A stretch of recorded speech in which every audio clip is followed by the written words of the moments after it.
Sa unang pagkakataon, muli kong narinig ang kanyang boses. Malamlam, may bahid ng pagsisisi, ngunit hindi ko maikakaila ang tunog ng pagmamakaawa roon. Patawarin mo ako, sabi niya, habang ang bawat salita ay tila tumatama sa pader na itinayo ko sa pagitan naming dalawa. Nasa harap ko siya ngayon sa parehong lugar kung saan kami unang nagkakilala. Sa maliit na kainan na palaging puno ng alaala ng tawanan, mga pangako at mga palihim na sulyap. Ngunit ngayong gabi, tila ibang mundo na ang aming ginagalawan. Hindi ko alam kung paano magsisimula o kung dapat ko bang sabihin ang nararamdaman ko. Kaya tumahimik ako, pinapanood ang bawat galaw niya habang sinasabi ang mga salitang matagal ko nang inaasam na marinig. Hindi ko alam kung paano kita napagkasakitan ng ganito. Patuloy niya habang nakayuko, ang mga kamay niya'y magulo sa ilalim ng mesa. Ang damdamin ko'y magkahalo, galit, lungkot, at ang hindi maitatangging pangungulila. Hindi ito ang unang beses na nagkaroon kami ng lamat sa relasyon. Pero ito ang pinakamalalim.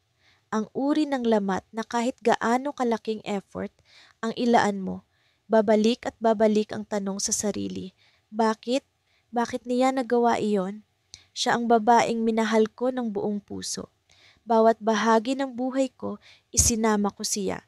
Siya ang dahilan kung bakit natutunan kong magtiwala, bumuo ng mga pangarap, at mangarap ng higit pa para sa sarili ko. Ngunit isang araw, ang lahat ng iyon ay bigla na lang nawala. Isang tawag lang ang nagpabago sa lahat. Isang tawag na nagsabing, nakita ko siyang kasama ng iba. Hindi ko agad pinaniwalaan. Sa halip, nagtanong ako, nag-usisa, at naghintay ng sagot mula sa kanya. Pero sa bawat oras na tinatanong ko siya, tila may pader na lumalayo sa pagitan namin. Hanggang sa umamin siya, hindi dahil gusto niyang magpaliwanag, kundi dahil wala na siyang magagawa. Nahuli na siya. Isang pagkakamali lang, sabi niya noon, pero para sa akin, higit pa iyon. Hindi lang ito tungkol sa isang gabi o sa isang maling desisyon. Para sa akin, ito'y tungkol sa pagwasak sa tiwala. Isang tiwalang itinayo namin ng maraming taon. Isang tiwalang akala ko'y hindi kailanman magigiba. Kaya umalis ako. Iniwan ko siya nang hindi lumilingon, kahit na sumisigaw ang puso ko na bumalik. Sa loob ng maraming buwan, pilit kong kinalimutan ang lahat, ang nangiti niya, ang boses niya, ang mga mata niyang palaging puno ng saya tuwing magkasama kami. Pero kahit anong gawin ko, hindi siya nawala sa isipan ko. Ang sakit na nararamdaman ko, parang sugat na hindi gumagaling. Kahit anong tapal, kahit anong gamot, nananatili itong bukas, palaging may alingas-ngas, palaging may hapdi. At ngayon, narito siya, muling humaharap sa akin. Sa parehong lugar, sa parehong oras, na parang hinahanap niyang ibalik ang nakaraan. Pero alam kong hindi ganoon kadali iyon. Alam kong nasaktan kita, sabi niya, mas mahina na ang boses ngayon, pero mahal kita, hindi ko kayang mawala ka sa buhay ko. Ang mga salita niya ay para bang isang awit na may pilit na tono. Maganda sa pandinig, pero alam mong may mali. Tinitingnan ko siya, sinusubukang hanapin ang pamilyar na taong minahal ko noon. Pero paano ko siya muling makikita ng ganoon kung ang taong iyon ang siyang pumatay sa sarili kong tiwala? Pinatawad na kita, sagot ko, sa wakas. Hindi ko alam kung bakit ko iyon sinabi, pero alam kong totoo. Hindi ko kayang mabuhay ng may galit sa puso ko. Hindi ko kayang bitbitin ang bigat ng sakit habang nagpapatuloy ang buhay ko. Pero hindi ko rin kayang magpanggap na parang walang nangyari. Pinatawad kita, ulit ko, mas matatag na ngayon. Pero hindi ko alam kung kaya pa kitang pagkatiwalaan. Naputol ang mundo sa pagitan namin. Ang mga tao sa paligid, ang ingay ng mga plato at kubyertos, ang pagtawanan sa mga mesa malapit sa amin. Lahat iyon nawala sa isang iglap. Ang mga mata niya'y nanlaki, parang hindi siya makapaniwala sa narinig. Siguro akala niya ang patawad ay sapat para maibalik ang lahat. Pero para sa akin, hindi iyon ganoon kasimple. Kung ganoon, bakit ka pa narito? Tanong niya, halatang nasasaktan. Ang boses niya ay may bahid ng desperasyon, ng takot na mawalan ng pagkakataon. Kung hindi mo ako mapagkakatiwalaan, bakit mo pa ako pinapakinggan? Hindi ko alam ang sagot, hindi ko alam kung bakit ako narito. Siguro dahil gusto kong makita siya muli, kahit isang beses lang. Siguro dahil gusto kong marinig ang paliwanag, kahit alam kong hindi nito mababago ang lahat. O siguro dahil kahit anong sakit ang nararamdaman ko, hindi ko pa rin kayang tuluyang mawala siya sa buhay ko. Tumayo ako mula sa mesa, iniwan ang baso ng tubig na hindi ko man lang nagalaw. Hindi ko siya tiningnan, hindi ko sinubukang magpaliwanag. Pero bago ako tuluyang lumabas, narinig ko ang isang bagay na nagpahinto sa akin. Alam kong hindi mo ako mapagkakatiwalaan, pero may dapat kang malaman. Noong gabing iyon, tahimik akong nakatitig sa mga alon na dahan-dahang humahalik sa dalampasigan. Ang hangin ay malamig, halos kasing lamig ng pakiramdam ko sa loob. Sa bawat hampas ng tubig sa buhangin, naaalala ko ang mga salitang binitiwan niya noon, ang mga pangako niyang hindi kailanman nasunod. Patawad, sabi niya noong huling beses kaming mag-usap. Pero paano mo mapapatawad ang isang tao na dinurog ang tiwala mo na parang salamin? Oo, sinabi kong pinatawad ko na siya, ngunit hindi ko na siya muling mapagkakatiwalaan. Hindi ko lang alam kung paano ko hahayaang muling buksan ang pinto na minsan ko nang isinara. Nagsimula ang lahat sa simpleng usapan. Hindi ko sinasadya. Paliwanag niya habang pilit niyang inaabot ang kamay ko. Ngunit bawat galaw niya ay parang karayom na tumutusok sa puso ko. Yung bang pakiramdam na kahit anong paliwanag niya, mas malakas ang sigaw ng sakit na iniwan niya. Hindi ko akalaing magagawa niya ang bagay na iyon, lalo na't siya ang taong pinagkatiwalaan ko ng higit sa kahit sino. Kung hindi sinasadya, bakit nagawa mo pa rin? Tanong ko noon. Tumitig siya sa akin, ngunit wala akong nakita sa mga mata niya kundi kawalan. Walang sagot, walang paliwanag na sapat para maibalik ang tiwala ko. Sa bawat minuto ng pag-uusap namin, para akong nilalamon ng dagat ng alinlangan at galit. Parang gusto kong mawala na lang, maglaho tulad ng mga bakas ng paa sa buhangin na tinatangay ng alon. Ngunit ito ang masakit na katotohanan. Mahal ko pa rin siya. Sa kabila ng lahat, mahal ko pa rin ang taong ito na halos sirain ang pagkatao ko. Ang hirap tanggapin, ngunit ganoon yata talaga kapag nagmahal ka ng totoo. Parang tanga, di ba? Pinatawad ko siya para magkaroon ako ng kapayapaan, ngunit paano ko siya muling pagkakatiwalaan kung ang mismong ugat ng sakit ko ay siya rin? Makalipas ang ilang linggo, nagdesisyon akong bigyan ng sarili ko ng oras. Lumayo ako, hindi para takasan siya, kundi para hanapin ang sarili ko. Ang hirap magpanggap na okay ka kahit hindi. Ang hirap ngumiti sa harap ng ibang tao habang ang loob mo'y basag na basag pa rin. Kaya't naglakad ako sa tabing dagat halos gabi-gabi, binibilang ang mga alon, pilit inaayos ang gulo sa isip ko. Isang araw, habang naglalakad ako, napansin kong may isang maliit na papel na inaanod ng hangin papunta sa akin. Pinulot ko ito at binasa. Alam kong mahirap, pero sana bigyan mo ako ng pagkakataon. Walang lagda, pero alam kong sa kanya iyon. Alam kong siya ang nagsulat niyon. Mabilis ang tibok ng puso ko, ngunit mas mabilis ang pagtanggi ng isip ko. Hindi ko alam kung bakit, pero bigla akong naramdaman ang init sa dibdib ko. Hindi galit, kundi takot. Takot na baka bumalik ako sa parehong bangin na minsan na akong sinaktan. Pag-uwi ko, tahimik akong naupo sa kama. Hawak ko pa rin ang papel. Sa isip ko, paulit-ulit kong tinatanong ang sarili ko. Bakit hindi siya sumuko? Bakit hanggang ngayon, sinusubukan pa rin niya? Hindi ko alam kung galit pa rin ako o naaawa na. Pero isang bagay ang sigurado, hindi ko kayang ibalik ang tiwalang inagaw niya. Kinabukasan, Nakatanggap ako ng tawag. Hindi ko inaasahang maririnig ko ulit ang boses niya. Pwede ba tayong magkita? Kahit saglit lang, tanong niya.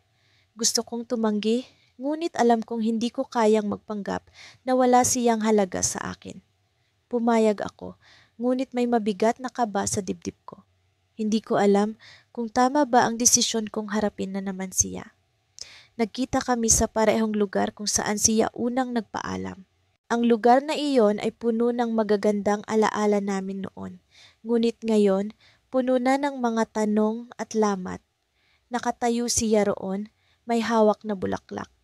Hindi ko alam kung galit ba ako dahil parang ang dali lang para sa kanya o lungkot dahil alam kong hindi na magiging tulad ng dati ang lahat.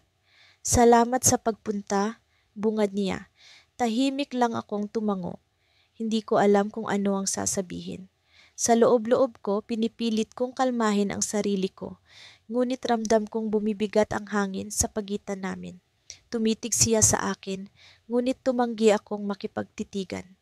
Takot akong makita ang mga mata niyang nagsusumamo, takot na baka bumigay ako. Gusto kong ipaliwanag ang lahat, pero alam kong hindi sapat ang mga salita para maibalik ang tiwala mo, sabi niya. Tumayo lang ako doon, walang imik. Sa totoo lang, gusto kong sumigaw. Gusto kong sabihin sa kanya kung gaano kasakit, kung gaano ako nasira sa ginawa niya. Pero sa halip, pinili kong manatiling tahimik. Ang tahimik na iyon ang nagsilbing pader ko, ang proteksyon ko mula sa kanya. Alam kong hindi mo pa ako kayang pagkatiwalaan, pero sana bigyan mo ako ng pagkakataon na patunayan na nagbago ako, dagdag niya. Ngunit bago pa ako makasagot, biglang may dumating na hindi ko inaasahan. Isang babae ang lumapit sa kanya, hawak ang braso niya. Tara na, late na tayo, wika nito. Napatingin ako sa kanya at sa mga sandaling iyon, parang bumagsak ang mundo ko. Ang mga mata niya na kanina'y puno ng pagsisisi, ngayon ay halatang nagtatago ng isang bagay. At doon ko napagtanto ang lahat, hindi siya nagbago. Nang bumalik si Mia sa buhay ko, amoy ko agad ang pabango niya kahit hindi ko siya nakikita. Ganoon pa rin, halos parehong amoy ng mga alaala na sinubukan kong ibaon sa limot. Nakaupo ako noon sa paborito kong kafe sa sulok ng bayan, iniinom ang kapeng halos malamig na. Patuloy akong nagbabasa ng libro, pero hindi ko na maintindihan ang mga salita. Naiinis ako sa sarili ko dahil parang may magneto ang presensya niya. Alam kong siya iyon bago pa man siya magsalita. Hi, bungad niya. Ang boses niya, pamilyar pero may halong kaba, parang hindi sigurado kung papakinggan ko siya o tatakasan. Itinaas ko ang tingin mula sa libro. Tumama ang mga mata namin. Gusto kong tumayo at lumakad palayo, pero para bang ang mga paa ko'y nakabaon sa sahig. Hindi ko rin alam kung dahil ba sa galit, lungkot, o sa isang bagay na mas mahirap ipaliwanag. Baka isang bahagi ng akin na pilit ko ng kinalimutan. Pwede bang makausap ka? Tanong niya, halos pabulong, na parang takot na marinig siya ng ibang tao. Hindi ako sumagot. Imbes, tinapos ko ang natitirang kape ko sa isang lunok at itinuro ang upuan sa harap ko gamit ang ulo. Umupo siya, dala ang isang tila mabigat na enerhiya na sumiksik sa maliit na mesa sa pagitan namin. Salamat, sabi niya. Nakatingin siya sa akin pero pilit kong iniwas ang mga mata ko. Alam kong kung magtatagal ang titig ko, baka masira ang pader na itinayo ko sa nakaraang 2 taon. Ano ang kailangan mo? Tanong ko. Simpleng-simple, pero ramdam ko ang lamig sa boses ko. Hindi ito simpleng tanong. Ito'y pagbukas ng pinto na matagal ko nang isinara. Gusto ko lang humingi ulit ng tawad, sabi niya. Halos maramdaman ko ang panginginig ng boses niya. Alam kong ilang beses ko nang sinabi yon, pero gusto kong marinig mo ulit. Tumawa ako, isang maikli, mapait na tawa. Kailangan mo pa bang ulit-ulitin? Pinatawad na kita, di ba? Ano pang gusto mo? Napayuko siya. Ang mga daliri niya ay naglalaro sa gilid ng tasa ng kape na hindi niya in order. Hindi siya sumagot agad kaya't sinundan ko ang tanong ko. Nandito ka ba para sa closure? O gusto mong ayusin to? Hindi ko alam, sagot niya sa wakas. Siguro parehas. Natigilan ako. Ang sagot niyang iyon ay parang kutsilyong dumaan, salamat na iniwan niya sa puso ko. Paano mo aayusin ang isang bagay na basag na at pilit ng binuo mag-isa? Alam mo, Mia, sabi ko matapos ang ilang segundong katahimikan, may mga bagay na kahit anong gawin mo, hindi na talaga babalik sa dati. Ganito na tayo. Pero bakit mo pa rin ako pinatawad? Tanong niya. Ngayon, siya na ang nakatitig sa akin at ang mga mata niya ay puno ng tanong, ng pag-asa, ng isang bagay na hindi ko kayang pangalanan. Pinatawad kita kasi kailangan ko, sagot ko. Hindi dahil deserve mong mapatawad, kundi dahil deserve kong magkaroon ng kapayapaan. Sawa na akong dalhin ang bigat ng galit sa'yo. Pero Mia, kahit kailan, hindi na kita kayang pagkatiwalaan. Hindi ko na kayang hayaan kang sirain ulit ang mundo ko. Nakita kong pumikit siya, parang pinipigilan ang pagpatak ng luha. Pero hindi ko siya naawa ang tingnan. Mas pinili kong mag-focus sa tasa kong wala ng laman. Alam kong nasaktan kita, sabi niya, mas mahina ang boses. At wala akong karapatang hingin ang tiwala mo ulit. Pero gusto kong malaman mo na nagbago na ako. Ganon ba? Tanong ko, hindi ko alam kung kaya ko siyang paniwalaan. Paano, Mia? Paano mo babaguhin ang nakaraan? Hindi siya sumagot. Sa halip, inilabas niya ang isang bagay mula sa bag niya, isang maliit na kahon. Inilapag niya ito sa mesa sa pagitan namin. Ang kahon ay simple ngunit mukhang mahalaga, parang isang bagay na hindi basta-basta ibinibigay. Ano to? Tanong ko, nakakunot ang noo. Buksan mo, sagot niya. Binuksan ko iyon, mabigat ang pakiramdam. Sa loob ng kahon ay may isang susi. Isang ordinaryong susi. Pero alam kong may mas malalim na ibig sabihin. Anong ibig sabihin nito? Tanong ko, mas mataas ang tono ng boses. Naghalo ang kaba at inis sa dibdib ko. Bakit kailangan pa niyang magdala ng ganito? Bakit hindi na lang siya magsalita ng direkta? Susi, yan ang lumang bahay ko, paliwanag niya. Binenta ko na, gusto kong ipakita sa iyo na iniwan ko na ang lahat ng bagay na naging dahilan ng pagkasira natin. Wala na akong tinatago. Simula na ulit kung gusto mo. Para akong binagsakan ng mundo. Alam kong may hinihintay siyang sagot, pero ang dami kong gustong itanong. Tungkol sa kanya, sa amin, sa susi, sa lahat. Hindi ko alam kung panibagong sugat ba ang dala nito o isang pagkakataon. Pero bago pa ako makapagsalita, may tumunog mula sa telepono niya. Tumitig siya sa screen, saglit na nakalimutan ang tensyon sa pagitan namin. Napansin kong parang nag-iba ang ekspresyon niya, parang nabura ang lahat ng tapang na ipinakita niya kanina. Sino yan? Tanong ko, mas diretso kaysa sa balak ko. Hindi siya sumagot. Pero bago niya maitago ang screen, nakita ko ang pangalan. Isang pangalang hindi ko inaasahan. Tumayo siya bigla, hawak ang telepono, at nagpaalam. Kailangan ko nang umalis. Naiwan akong nakaupo, hawak ang kahon na may laman na susi. Ngunit higit pa roon, hawak ko ang tanong na bumabagabag sa isip ko. Sino ang tumawag? At bakit parang bigla na lang nawala ang lahat ng sinabi niya? Ang gabi ay tahimik, ngunit sa loob ko parang may bagyo. Ang bawat paghinga ko ay mabigat, parang may nakadagan sa dibdib ko na hindi ko maalis. Nasa harap ko si Elena, nakaupo sa parehong bangko kung saan kami madalas mag-usap noong una. Ngunit ngayon, ibang-iba ang pakiramdam. Hindi na ito lugar ng kasiyahan o lambing. Para itong entablado ng isang palabas na puno ng sakit at pagsisisi. Hindi ko alam kung paano ako napunta rito. Ang lahat ng pinagsamahan namin ay parang isang lumang pelikula na paulit-ulit kong pinapanood sa isip. Ang mga ngiti niya, ang pagtawa, ang mga pangako, lahat ng iyon ay tila isang ilusyon. Ang mga salita niya noong gabing iyon, ang pag-amin, bumalik sa akin na parang latigo. Ang bawat hampas ay nagiiwan ng sugat na hindi ko alam kung kailan maghihilom. Alam ko hindi madali para sa'yo, sabi niya. Ang boses niya ay puno ng kaba. Pero sana, mahanap mo sa puso mo ang kapatawaran. Napatingin ako sa kanya, ang mga mata ko malamig na parang yelo. Pinatawad na kita, Elena, pero hindi ibig sabihin na makakalimutan ko. Hindi ibig sabihin na babalik tayo sa dati. Napalunok siya, ang mga mata niya ay tila nagmamakaawang makita ang kahit kaunting pag-asa sa akin. Pero wala akong maibigay. Sa totoo lang, wala na akong natitira. Parang ang lahat ng meron ako noon ay kinuha niya ng walang paalam. Ang mahalaga, nagsimula ako ulit. Patuloy niya, halatang pinipilit ang bawat salita. Hindi ako ang babaeng ginawa mo noon. Hindi na ako ang babaeng iyon. Gusto kong maniwala, pero paano? Paano mo babalikan ang tiwala kapag minsan na itong nawasak?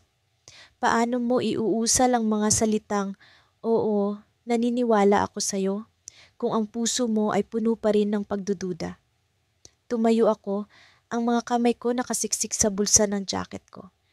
Hindi ko kayang manatili sa lugar na iyon kasama siya. Ang bawat segundo ay parang torture.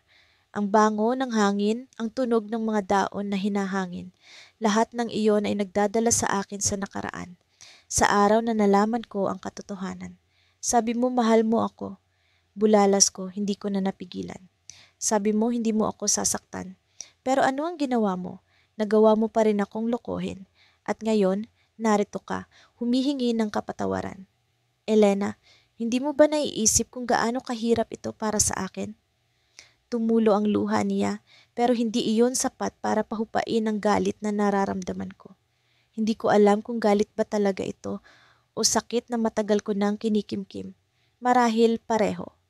Marahil magkahalo ang lahat ng emosyon sa loob ko, kaya parang sasabog na ako. Alam kong mali ako, sagot niya. Ang boses niya nanginginig. Pero hindi ko sinasadyang saktan ka. Hindi ko sinasadyang sirain ang tiwala mo. Nagkamali ako, pero hindi ibig sabihin na hindi kita mahal.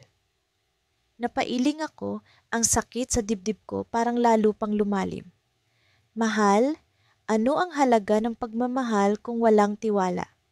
Elena, ang pagmamahal ay hindi sapat. Hindi ito sapat para buuin ang lahat ng nasira mo. Tahimik siya, ang mga mata niya nakatingin sa lupa. Para akong nakikipaglaban sa sarili kong multo, ngunit ang multong iyon ay siya, si Elena, ang babaeng minsan kong minahal ng higit pa sa sarili ko. Pero paano mo ipagpapatuloy ang pagmamahal sa isang taong nagdulot ng sugat sa puso mo na hindi mo alam kung kailan maghihilom? Paano mo bubuuin ang tiwala kung sa tuwing titingnan mo siya, ang nakikita mo ay ang alaala ng kasinungalingan? Tumalikod ako, handa nang lumayo. Handa nang iwan siya sa bangkong iyon, sa lugar na iyon, kasama ang lahat ng mga alaala na minsan ay naging masaya. Ngunit bago ako makalayo, narinig ko ang boses niya. Hindi mo ba talaga kayang bigyan ako ng isa pang pagkakataon? Tanong niya, puno ng pag-asa. Hindi mo ba kayang maniwala ulit sa akin? Napahinto ako, ang mga kamay ko nakasiksik pa rin sa bulsa ko. Hindi ko siya nilingon, ngunit naramdaman ko ang bigat ng tanong niya. Ang tanong na iyon ay parang isang pinto patungo sa posibilidad, ngunit isa ring pinto patungo sa muling pagkawasak. Hindi ko alam, sagot ko. Hindi ko alam kung kaya ko pang maniwala. Pero ang alam ko, hindi ko kayang bumalik sa dati. Hindi ko kayang ibigay ulit ang lahat ng meron ako sa'yo. Tahimik ulit, ang hangin, malamig, ang gabi, tahimik. Ngunit sa loob ko parang may sumabog. Akala ko tapos na ang lahat. Akala ko ito na ang huling sandali namin. Ngunit sa paglingon ko, nakita ko ang isang bagay na hindi ko inaasahan. Ang isang bagay na nagpadama sa akin ng takot, ng pagkalito, ng pagdududa na hindi ko maipaliwanag. Sa likod ni Elena, may isang lalaking nakatayo. Hindi ko alam kung sino siya, pero ang tingin niya sa akin ay matalim, puno ng galit. Ang mga mata niya parang nagbabanta. At bago pa ako makapagsalita o makagalaw, ngumiti si Elena. Isang ngiti na hindi ko pa kailanman nakita. Hindi mo kailangang magtiwala, Paolo, sabi niya. Ang boses niya biglang naging matatag. Dahil hindi na mahalaga ang tiwala mo. Ang mahalaga, natapos na ang lahat. At sa sandaling iyon, naramdaman kong may mali.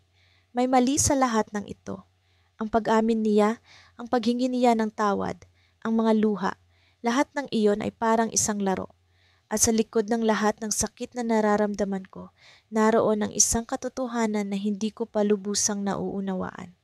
Ang kwento namin ni Elena ay hindi pa pala tapos. Hindi pa pala ito ang katapusan. Sa pagpasok ko sa bahay, ramdam ko agad ang bigat ng hangin. Tahimik ang paligid, pero parang may nakaambang bagyo. Ang bawat hakbang ko sa sahig ay tila alingawngaw ng nakaraan. Mga alaala ng mga sigawan, galit at sakit. Hindi ko alam kung bakit ko pa siya pinayagan na bumalik. Siguro dahil sa pangakong hindi na mauulit ang ginawa niya. Pero ang tanong na paulit-ulit na bumubulong sa utak ko ay ito. Kung pinatawad ko siya, bakit hindi ko pa rin siya kayang pagkatiwalaan? Naroon siya sa kusina, nakatalikod sa akin, abala sa paghahanda ng hapunan. Ang mga galaw niya ay maingat, parang sinusukat ang bawat kilos, ang bawat paghinga. Hindi ko alam kung nagkukunwari lang siya o talagang sinsero ang bawat ikinikilos niya. Ang bango ng niluluto niyang adobo ay sumisingaw sa hangin pero hindi nito matabunan ang bigat sa dibdib ko. Parang may nagtatagong usok na hindi ko maaninag. Kamusta ang araw mo? Tanong niya, hindi lumilingon habang hinihalo ang kawali. Simple lang ang tanong pero may kirot sa bawat salitang binitiwan niya. Parang sinusubukan niyang bumuo ng tulay na matagal nang gumuho.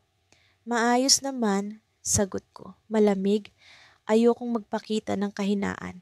Kahit naramdam ko ang pag-iinit ng mata ko, ang pag-ipon ng galit sa loob. Nagpapanggap akong normal pero alam kong pareho naming nararamdaman ng tensyon.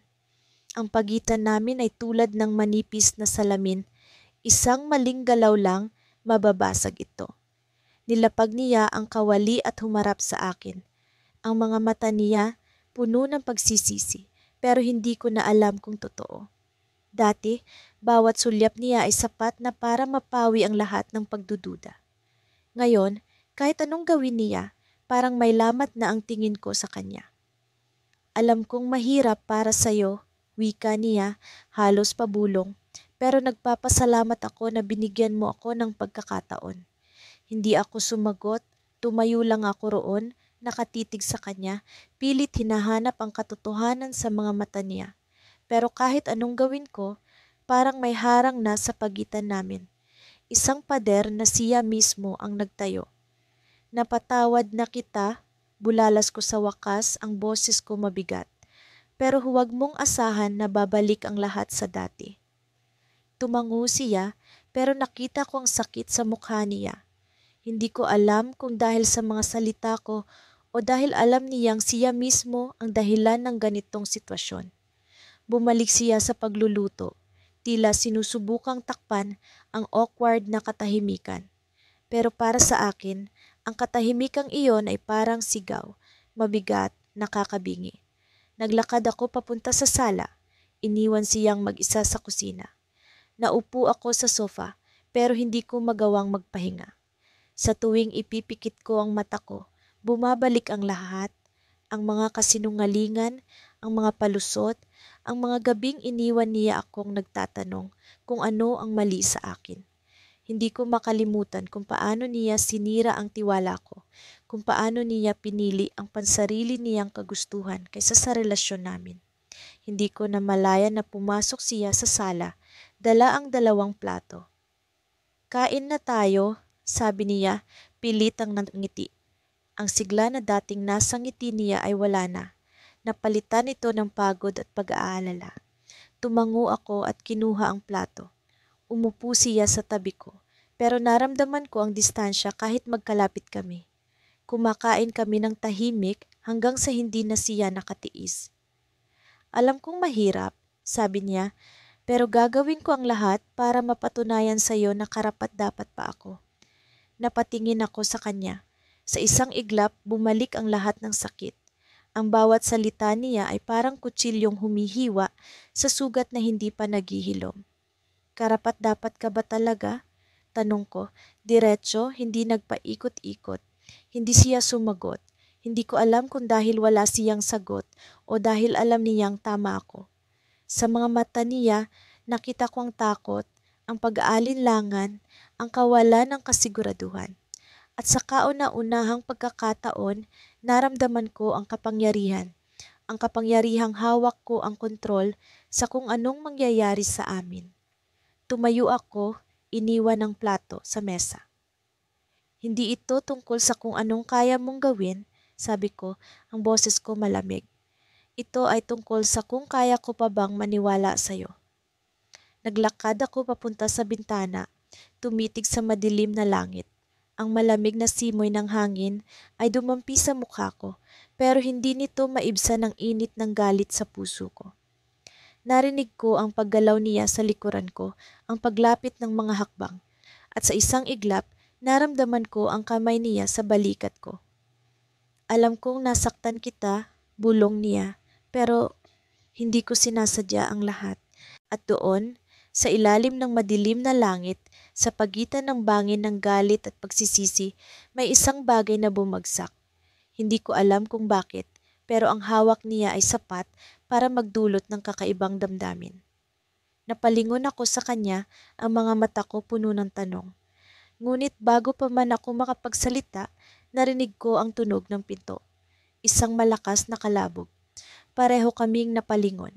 Sa pintuan, may isang taong nakatayo. Isang anino, isang presensya na hindi ko inaasahan. Ang puso ko ay bumilis ang tibok, ang malamig na simoy ng hangin ay tila naging yelo sa balat ko. Ang boses ng taong iyon, mabigat at puno ng tensyon, ay bumasag sa katahimikan.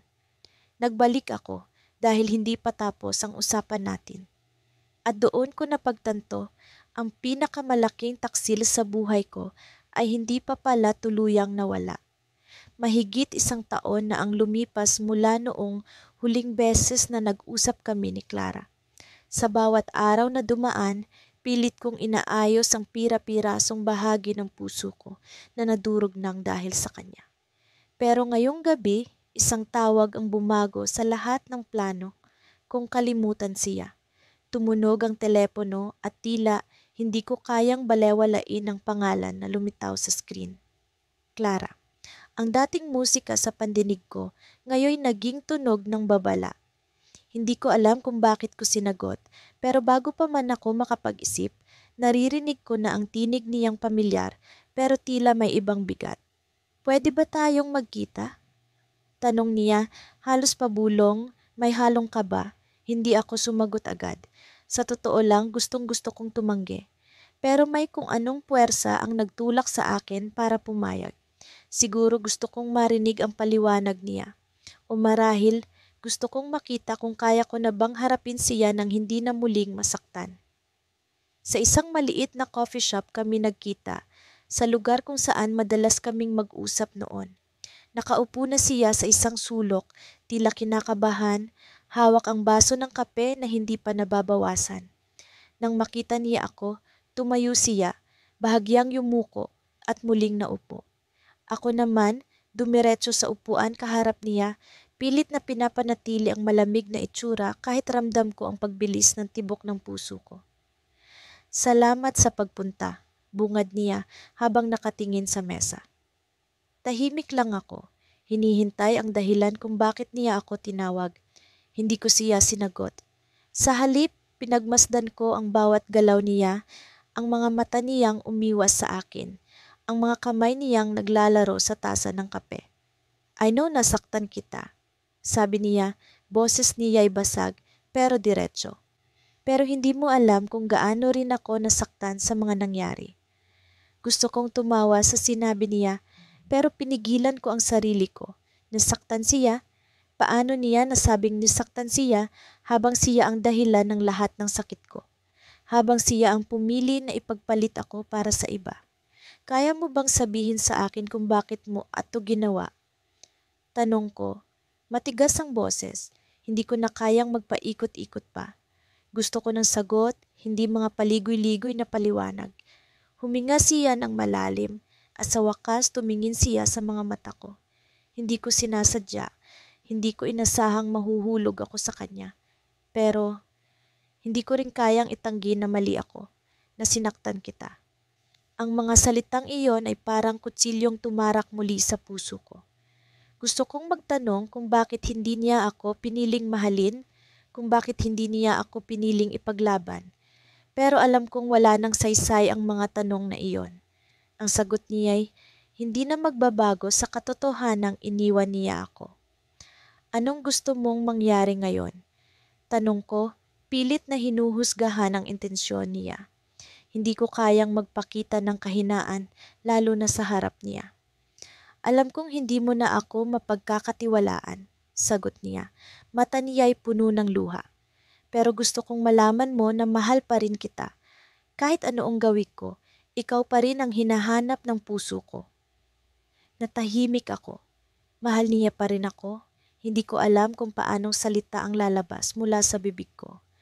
Ang damdamin ko'y magulo, galit, lungkot, at kahit papaano may kakaibang bugso ng pag-asa. Pero hindi ko kayang basta na lang maniwala sa kanya. Hindi ganoon kadali. Gusto mo ng pangalawang pagkakataon? Sabi ko, bagamat hindi ito tanong. Tumango siya, halata ang desperasyon sa kanyang muka. Pero Clara, paano ko malalaman na hindi na mauulit ang ginawa mo? Paano ko masisigurado na hindi mo ako iiwan ulit? Hindi siya sumagot agad. Umiling siya at sa huli sinabi niyang, hindi ko maipapangako na hindi ako magkakamali. Pero maipapangako kung gagawin ko ang lahat para maayos ang nasira ko. Tumawa ako, pero may halong pait. Ganito ba kadali sa'yo? Sisirain mo ang tiwala ko, tapos babalik ka para sabihing mahal mo pa rin ako. Nakita ko ang sakit sa mukha niya, pero hindi ko na kayang magpakita ng awa. Hindi ko na kayang maging mahina para sa kanya. Nagsimula akong tumayo, handa nang umalis, nang bigla niyang hawakan ang kamay ko. Sandali lang, sabi niya, halos nagmamakaawa. May kailangan kang malaman. Bumalik ako sa upuan, hindi dahil gusto ko, kundi dahil may kung anong tensyon sa boses niya na hindi ko kayang balewalain. Ano yon? Tanong ko, malamig pa rin ang tono. Huminga siya ng malalim at sinabi ang mga salitang hindi ko inaasahan. Hindi ko siya iniwan dahil mahal ko siya. Iniwan kita dahil may banta sa buhay mo. Halos hindi ko maiproseso ang narinig ko. Banta? Anong banta? Nagpatuloy siya, may ginawa ako noon na mali at may taong gustong gumanti sa akin. Hindi ko kayang ilagay ka sa panganib, kaya pinili kong umiwas sa'yo. Parang umikot ang mundo ko. Ang galit na nararamdaman ko'y napalitan ng takot, pagkalito at tanong. Anong klaseng banta? Tanong ko, halos hindi ko na makontrol ang kaba. Ngunit bago siya makasagot, isang lalaki ang pumasok sa coffee shop, ang mga matay diretsong nakatingin sa amin. Tumayo si Clara, mukhang natakot, at tumayo rin ako, handang protektahan siya. Ngunit ang lalaking iyon, hindi siya tumigil sa paglapit. Nang siya ay nasa harap na namin, binulungan niya si Clara ng mga salitang hindi ko narinig. At sa isang iglap, tumakbo siya palabas, iniwan akong magulo. Ang isip, iniwan akong may mga tanong na hindi ko alam kung masasagot pa. Sa kabila ng malamig na hangin na pumipinid sa aking balat, pakiramdam ko'y mas mabigat ang dala ng puso ko kaysa sa bigat ng ulan sa kalangitan. Ang bawat patak ng tubig na bumabagsak sa lupa ay tila mga alaala ng kanyang mga pangako na unti-unting nalulusaw. Nakatayo ako sa harap ng lumang coffee shop na naging saksi sa aming mga tawanan, sa aming mga pangarap, sa aming mga sumpaang hindi dapat mabali. Pero ngayon, ang bawat sulok nito ay parang multo ng nakaraan, nakatingin, ng aasikaso, ngunit walang buhay.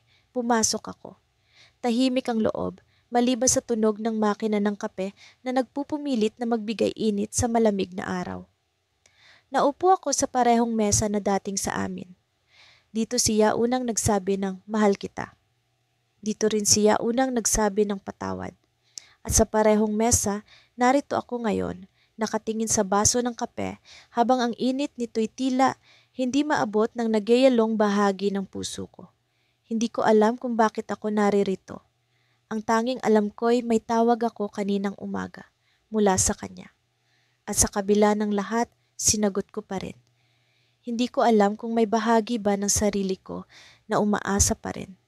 Umaasa na sa pagitan ng mga pilas ng tiwala at mga puwang na iniwan niya, may maibabalik pa. Pero kung aaminin ko, hindi ako sigurado kung gusto ko pa. Napagod na rin ako. Napagod na akong magpanggap na okay lang ang lahat. Napagod na akong maghintay na may magbago sa kanya. Napagod na akong magtanong kung bakit niya nagawa ang bagay na iyon. Narinig ko ang tunog ng pinto. Bumaling ang mga mata ko sa direksyon ng ingay at nakita ko siya. Hindi nagbago ang hitsura niya. Pareho pa rin ang nangiti niyang kayang magpabagsak ng mga pader na itinayo ko. Pareho pa rin ang mga mata niyang parang naghahanap ng kapatawaran. Mga matang hindi ko kayang tanggihan. Ngunit may kakaiba sa kanya ngayon.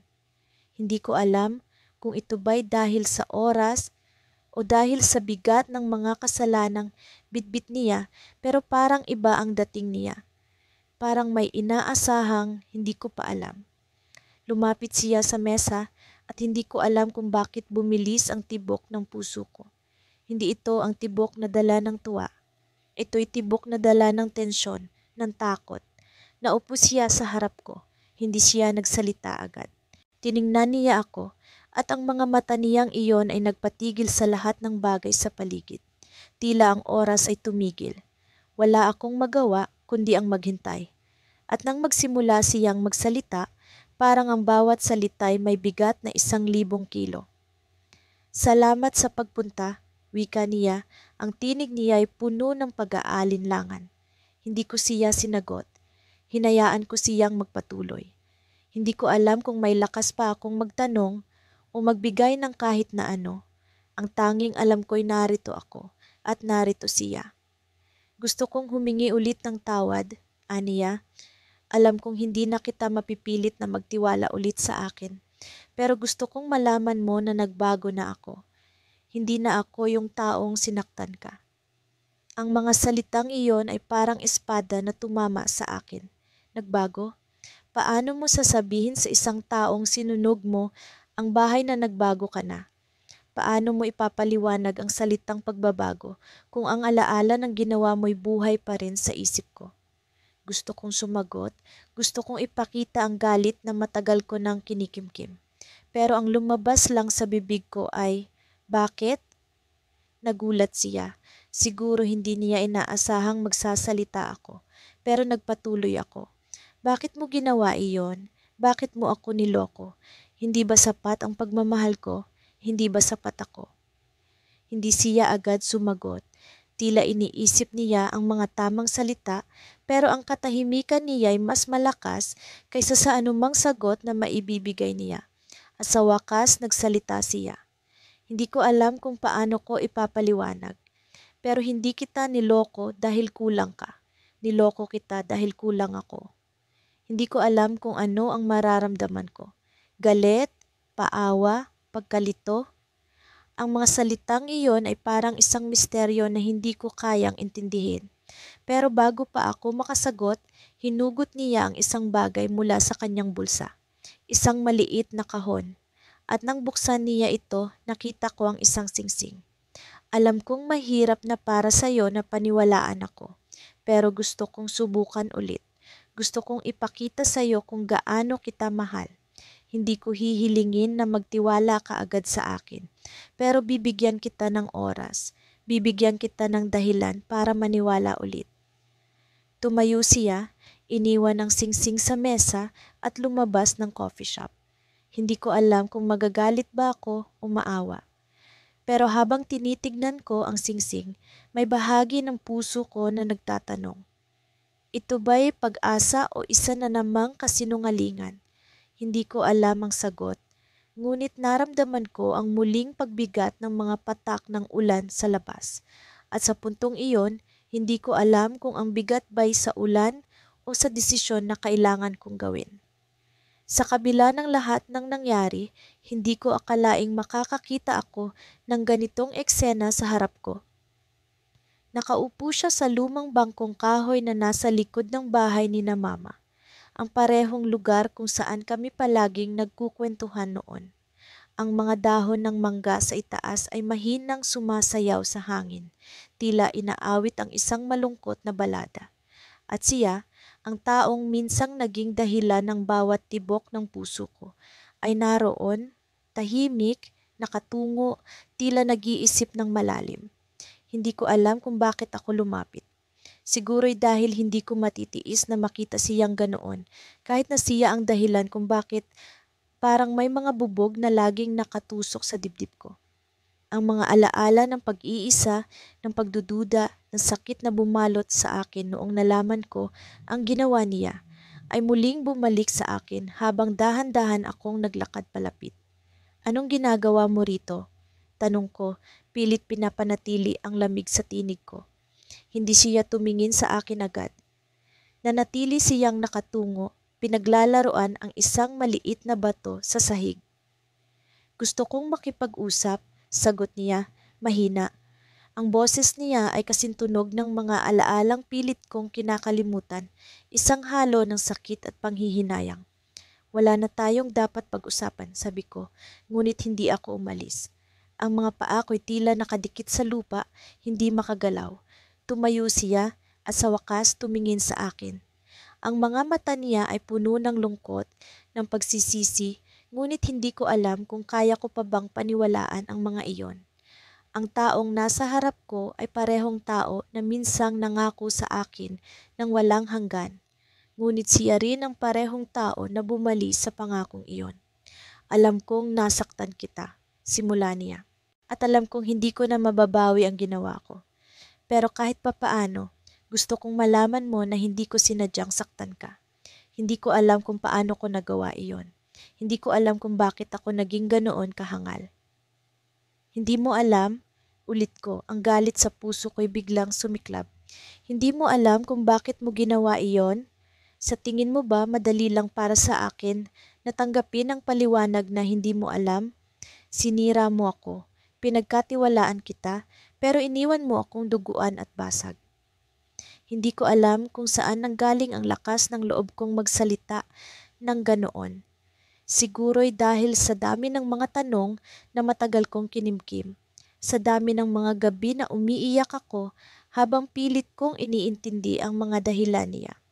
Pero ngayon, narito na siya at wala pa rin siyang maayos na sagot. Hindi siya umimik. Tumitig lang siya sa akin at sa isang iglap, ang mga mata niya ay tila napuno ng luha. Ngunit hindi ko na pinansin iyon. Hindi ko na kayang maawa. Hindi ko na kayang magpatalo sa damdamin ko. Gusto ko lang malaman mo na mahal pa rin kita, bulong niya. Ang mga salitang iyon ay parang mga palaso na tumama sa puso ko. Mahal ako? Paano niya nasasabi iyon matapos ang lahat ng ginawa niya? Paano niya nasasabi iyon habang alam niyang hindi ko na kayang ibigay muli ang tiwala ko sa kanya? Hindi sapat ang pagmamahal, alam mo ba yon? Sagot ko, ang tinig ko'y puno ng puot at kirot. Ginawa ko ang lahat para sa'yo. Binuksan ko ang puso ko. Ibinigay ko ang tiwala ko. Pero iniwan mo ako. Pinili mong sirain ang lahat. At ngayon, sinasabi mo sa akin na mahal mo pa rin ako? Ano ngayon ang gagawin ko sa mahal kita mo? Nanatili siyang tahimik, ngunit alam kong nararamdaman niya ang bigat ng mga salita ko. Pumikit siya, tila iniipon ang lakas para magsalita muli. Hindi ko alam kung mapapatawad mo ako, sabi niya sa wakas. Pero sana kahit papaano, maibalik ko ang tiwala mo. Handa akong gawin ang lahat, handa akong hintayin ka, handa akong patunayan sa iyo na nagbago na ako. Tumawa ako, mapait. Patunayan? Wala kang dapat patunayan sa akin. Dahil kahit anong gawin mo, hindi mo na mababago ang nangyari. Hindi mo na maibabalik ang tiwala ko. Tumalikod ako, handang lumayo. Pero bago pa ako makalayo ng tuluyan, narinig ko ang boses niyang muli. Isang boses na puno ng desperasyon. May isang bagay kang hindi alam, sabi niya, halos sumigaw. At hindi ko alam kung kaya mong tanggapin ito, pero gusto kong malaman mo, kahit masaktan ka pa, dahil naniniwala akong may karapatan kang malaman ang totoo. Huminto ako sa paglalakad. Ang puso ko'y tumibok ng mabilis, puno ng kaba. Hindi ko alam kung kaya ko pa bang marinig ang sasabihin niya. Pero ang katawan ko'y tila may sariling isip. Dahan-dahan akong lumingon at nakita ko siyang nakatayo pa rin, ang mga kamay nakayuko, ang mukha puno ng sakit. Anong gusto mong sabihin? Tanong ko, mahina. Huminga siya ng malalim at sa wakas sinabi niya ang mga salitang hindi ko kailanman inaasahan. Ang dahilan kung bakit ko nagawa iyon ay dahil may anak ako sa iba. Dumating siya sa bahay ng hindi inaasahan. Ang bigat ng ulan sa labas ay parang sinadyang itugma sa bigat ng damdamin ko nang makita siyang muling nakatayo sa harap ng pintuan. Basa ang kanyang buhok, nanginginig ang kanyang mga kamay, pero ang mga mata niya, ang mga matang minsan kong sinamba, ay puno ng pakiusap. Alam kong may gusto siyang sabihin, pero parang hinigop ng ulan ang lakas ng loob niyang magsimula. Pwede ba tayong mag-usap? Tanong niya. Halos pabulong, pero ramdam ko ang bigat ng bawat salita. Gusto kong isara ang pinto.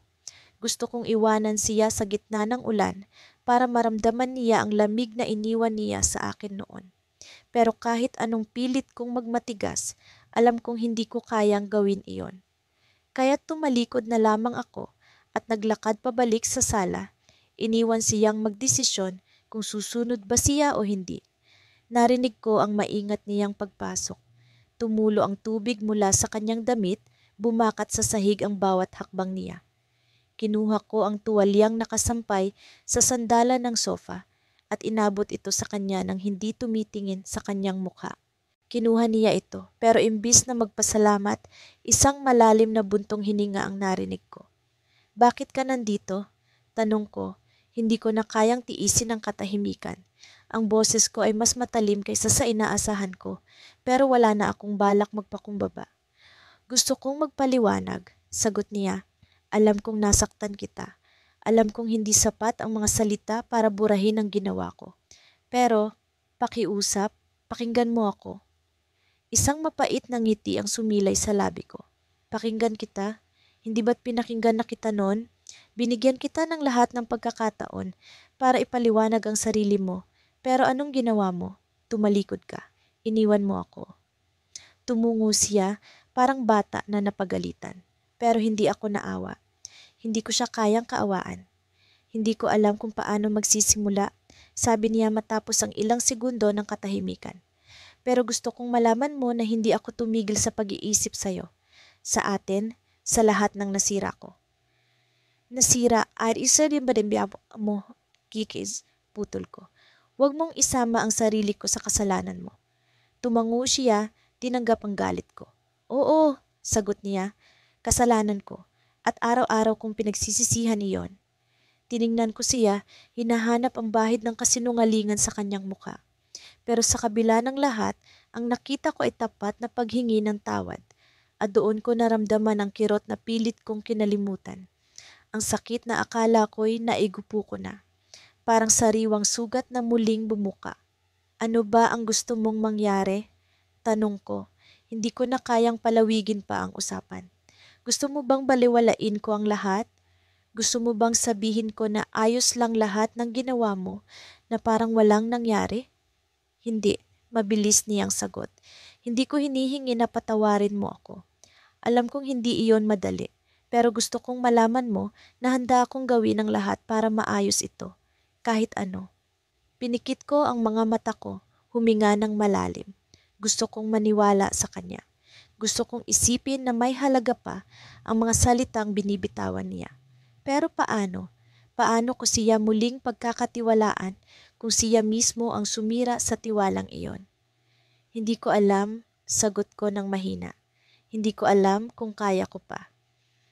Muli siyang tumingin sa akin at sa unang pagkakataon, nakita kong may mga luhang dumadaloy sa kanyang mga mata.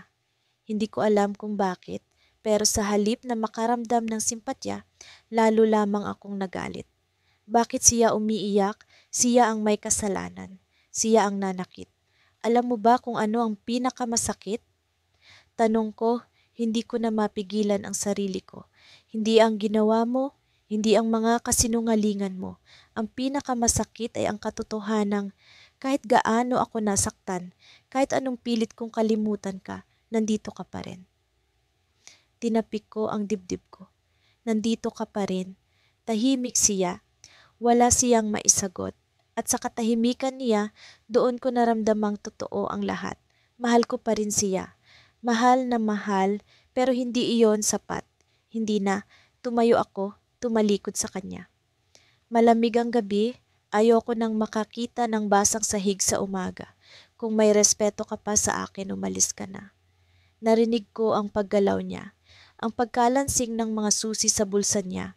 Pero bago siya makalakad palabas, binitiwan niya ang mga salitang hinding-hindi ko inaasahan. Hindi ako ang sumira sa atin, sabi niya, mahinahon pero puno ng bigat. May hindi ka alam, pero hindi ko alam kung handa ka nang marinig ang totoo. Lumingon ako, ang mga mata ko'y nag-aapoy sa galit at pagkalito. Anong sinasabi mo? Ngumiti siya, pero ang nangiti niya ay puno ng pait. Kapag handa ka nang malaman, tawagan mo ako. At sa mga salitang iyon, tumalikod siya at iniwan akong mas maraming tanong kaysa sagot. Bumagsak ang ulan ng mas malakas pero hindi ko naramdaman ang lamig. Ang naramdaman ko ay ang bigat ng mga tanong na iniwan niyang nakabitin sa hangin. Ano ang hindi ko alam? Kinabukasan, nagising ako na tila may bigat sa dibdib. Hindi ko alam kung dahil sa lamig ng umagang iyon o sa alaala ng mga salitang binitawan niya sa akin kagabi. Ang bawat tunog ng orasan sa dingding ng kwarto ay parang hampas sa isipan ko. Paulit-ulit na pinapaalala ang isang bagay na hindi ko na maibabalik. Ang tiwala. Ngunit hindi ko maitatanggi na may bahagi sa akin na gustong maniwala. Baka naman nagbago na siya. Bulong ko sa sarili kahit alam kong mas madalas ay binibigo niya ako. Tumayo ako mula sa kama, nagbihis at humarap sa salamin. Pinagmasdan ko ang aking refleksyon. Isang lalaki na minsang naniwala sa purong pagmamahal, ngunit ngayoy nabahiran ng pagdududa. Sa kabila ng mga tanong sa isip, nagpasya akong lumabas. Wala akong tiyak na pupuntahan, basta gusto ko lang makawala saglit sa loob ng bahay na tila naging kulungan ng aking damdamin. Habang naglalakad sa makipot na eskinita, ramdam ko ang malamig na hangin na humahampas sa aking balat. Pilit kong binabalewala ang mga alaala, ngunit parang multo itong sumusunod sa akin. Ang tawa niya, ang mga pangako niyang hindi natupad, ang mga pagluha ko sa dilim ng gabi. Lahat iyon ay bumalik, kasabay ng bawat hakbang ko. Sa di kalayuan, nakita ko siya, si Andrea. Ang taong minsang naging mundo ko, ang babaeng pinatawad ko kahit paulit-ulit niyang sinira ang tiwala ko. Hindi ko inaasahan ang pagkikita namin sa araw na iyon. Hindi ko alam kung anong gagawin, tatakbo ba ako palayo o haharapin siya? Nakaupo siya sa gilid ng fountain sa gitna ng plaza. Ang mga mata niya nakatuon sa maliliit na ibon na naglalaro sa tubig. May hawak siyang isang maliit na kahon, tila may iniingatang mahalaga. Hindi niya ako napansin, kaya't nagkaroon ako ng pagkakataon na magmasid mula sa malayo. Sa mga sandaling iyon, naalala ko kung paano niya ginamit ang kanyang mga mata para kumbinsihin akong hindi siya magsisinungaling muli. Pero alam kong kahit gaano kaganda ang mga mata niya, hindi na ito maitatago ang mga sugat na iniwan niya sa akin. Hindi ko napigilan ang sarili kong lumapit. Sa bawat hakbang, ramdam ko ang tibok ng puso ko. Mabilis, puno ng kaba. Nang maramdaman niyang nandoon ako, agad siyang tumingin. Nagulat siya, ngunit hindi niya naitago ang lungkot sa kanyang mga mata. Carlos, wika niya, halos pabulong. Andrea, tugon ko, walang emosyon. Hindi ko alam kung anong sasabihin. Ang dami kong gustong itanong, ang daming galit na gustong sumabog, ngunit nanatili akong tahimik. Tila nag-aabang ang paligid sa pagbubukas ng bibig ko. Iniabot niya sa akin ang kahon na hawak niya. Para sa'yo ito, sabi niya. Hindi ko alam kung ano ang laman niyon, ngunit ramdam ko ang bigat nito. Hindi dahil sa pisikal na timbang, kundi sa simbolo ng kung ano ang maaaring nilalaman nito. Anong ibig sabihin nito, Andrea? Tanong ko, pilit na pinipigilan ang panginginig ng boses ko. Pagbawi, sagot niya, alam kong hindi ko na maibabalik ang tiwala mo. Alam kong masyado na akong maraming nasira sa pagitan natin. Pero gusto kong malaman mo na nagsisisi ako. Natahimik ako. Ang mga salitang iyon ay tila matatalim na kutsilyo na bumaon sa puso ko. Alam kong totoo ang pagsisisi niya, ngunit alam ko rin na hindi iyon sapat para maibalik ang dati. Ang tiwala ay isang salamin, kapag nabasag, kahit anong pilit na buuin, mananatili ang lamat. Binuksan ko ang kahon. Sa loob nito ay may isang maliit na pendant na hugis puso. May ukit na pangalan namin. Minsan ko nang nakita ito sa kanyang leeg noong magkasama pa kami. Noon, simbolo ito ng pagmamahala namin. Ngayon, tila isa na lang itong paalala ng mga pagkakamali. Bakit mo pa ibinigay ito sa akin? Tanong ko, pilit na nilalabanan ng pait na nararamdaman ko. Para paalalahanan ka na kahit masakit ang lahat, totoo ang pagmamahal ko sa iyo. Sagot niya, ang boses niya puno ng lamat. Pumikit ako, pilit na nilalabanan ang emosyon. Gusto kong sumigaw, gusto kong sabihin sa kanya na hindi sapat ang pagmamahal lang para maayos ang lahat. Pero sa halip, tumalikod ako. Hindi ko alam kung dapat ko bang tanggapin ang pendant o itapon ito sa fountain. Ang bigat ng kahon sa aking kamay ay parang bigat ng desisyon na kailangang gawin. Alam kong hindi mo pa rin ako mapagkakatiwalaan, biglang sabi niya mula sa likod ko. Pero sana, bigyan mo pa ako ng isang pagkakataon. Hindi ko siya nilingon. Sa halip, tumingin ako sa fountain, pinagmamasdan ng alon ng tubig na tila sumasalamin sa magulong damdamin ko. Isang pagkakataon, isa pa, ngunit ilang beses ko na bang narinig ang salitang iyon mula sa kanya? Ilang beses na rin ba niya akong hiniling na maniwala? At ilang beses ko na rin bang sinubukang magpatawad, ngunit nauwi sa mas malaking sugat? Sa wakas, humarap ako sa kanya. Andrea, wika ko, ang boses ko malamig ngunit puno ng lungkot. Pinatawad kita. Pero hindi ibig sabihin nito na kaya ko pang magtiwala. Lumuhod siya sa harap ko. Ang mga mata niya puno ng luha. Carlos, mahal kita. Hindi ko alam kung paano ko pa maibabalik ang tiwala mo. Pero gagawin ko ang lahat, kahit ano.